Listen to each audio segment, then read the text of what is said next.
2019లో ప్రభుత్వం మారిన తర్వాత మరి దాన్ని ఎన్హాన్స్మెంట్ చేసుకుంటూ మరి ఆ రోజు రివర్స్ టెండరింగ్ అని చెప్పి ఆ రోజు టెండర్ని మరి ఉన్న ఏజెన్సీని రద్దు చేసి ఏకపక్షంగా మళ్ళీ రివర్స్ టెండరింగ్కి వెళ్ళినటువంటి పరిస్థితి అధ్యక్ష.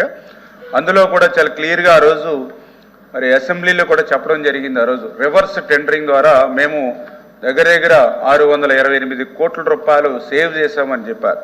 కానీ వాస్తవంగా చూసినట్లయితే మరి ఒక పక్క సేవ్ చేసినట్టు ప్రజలకు చూపిస్తూ మరొక పక్క దగ్గర మళ్ళీ అంచనా వ్యయాన్ని 11,704 కోట్లకి పెంచడంతో పాటుగా మళ్ళీ టెండర్స్లోనూ కూడా డిజైన్స్ మారినాయి అని చెప్పి క్వాంటిటీ వేరియేషన్స్ వచ్చినాయి అని చెప్పి ఏదైతే ఆ యొక్క రివర్స్ టెండర్స్లో ఉన్నటువంటి అంశాలని మళ్ళీ విడదీసి మళ్ళీ వాటికి వేరే డిజైన్స్ కూడా చేర్చి అదనంగా మళ్ళీ టెండర్స్ని పిలవడం జరిగింది అధ్యక్ష.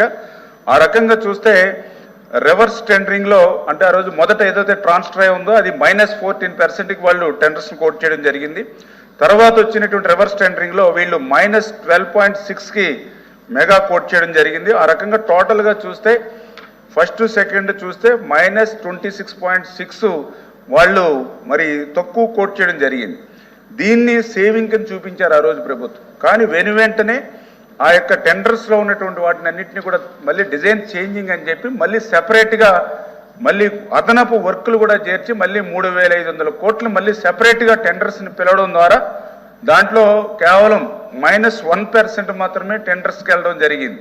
అంటే వాస్తవంగా ఆ రోజు ప్రభుత్వం గనక మరి నిజాయితీగా ఉన్నట్లయితే ఆ వర్క్స్ డిజైన్స్ మారి సెపరేట్ టెండర్స్కి వెళ్ళవలసి వస్తే ఏదైతే మొదట -26కి ఏదైతే రివర్స్ టెండరింగ్లు వెళ్ళారో ఆ -26.6గా ఈ వర్క్స్ని అప్పచెప్పుంటే అది నిజంగా సేవ్ అయ్యింది తప్ప ఒక పక్కన సేవ్ చేస్తున్నాం రివర్స్ టెండరింగ్ అని చెప్పి మరొక పక్క దగ్గర మళ్ళీ 2-3 వేల కోట్ల రూపాయలు మళ్ళీ అదనం భారం ఆ రివర్స్ టెండరింగ్ ద్వారా ఆంధ్రప్రదేశ్ రాష్ట్ర ప్రజల మీద మోపినటువంటి పరిస్థితి అధ్యక్ష. ఇది మొదటగా సభ్యులకి సమాధానం చెప్తూ ఉన్నా. అదేవిధంగా ఏదైతే ఈ యొక్క రివర్స్ టెండరింగ్తో పోలవరం ప్రాజెక్టే ప్రశ్నార్థం అయిపోయినటువంటి పరిస్థితి. అదేవిధంగా రెండవది ఏంటంటే ఈ నిధులు మళ్లింపు కూడా అంటే ఏదైతే పోలవరం లాంటి అత్యంత ప్రాధాన్యత కలిగినటువంటి ప్రాజెక్టులో కూడా మరి గత ప్రభుత్వం ఏదైతే ఈ నిధులను కూడా మళ్లించడం అంటే చాలా దురదృష్టకరం.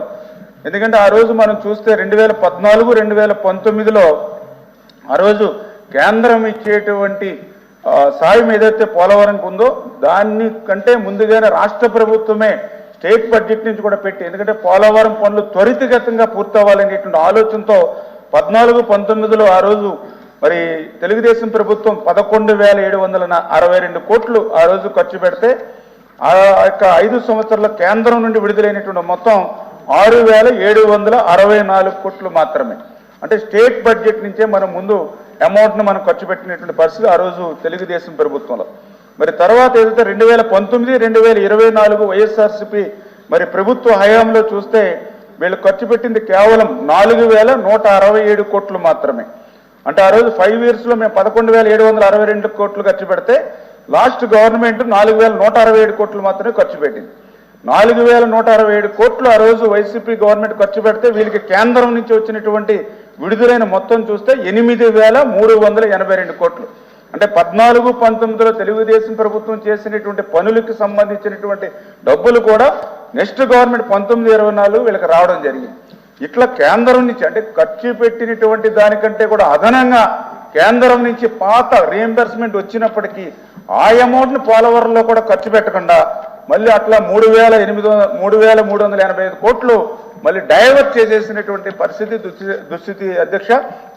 అంటే అత్యున్నతమైనటువంటి ఏదైతే ఆంధ్రప్రదేశ్ రాష్ట్రాన్ని భవిష్యత్తులో ఒక కరువు రహిత రాష్ట్రంగా మార్చేటువంటి ప్రాజెక్టు పోలవరం ప్రాజెక్టు, తెలుగు జాతి కళ పోలవరం ప్రాజెక్టు. అటువంటి పోలవరం ప్రాజెక్టు తన సొంత డబ్బులు స్టేట్ గవర్నమెంట్ నుంచి అవసరంలా పాత గవర్నమెంట్ ఖర్చు పెట్టిన డబ్బులు కేంద్రం రియంబర్స్మెంట్కి తీస్తే దాన్ని కూడా పోలవరంలో ఖర్చు పెట్టకుండా దాన్ని కూడా నిధులు మళ్లింపుకు తీసుకెళ్ళడం అనేది చాలా దురదృష్టకరమైన అధ్యక్ష.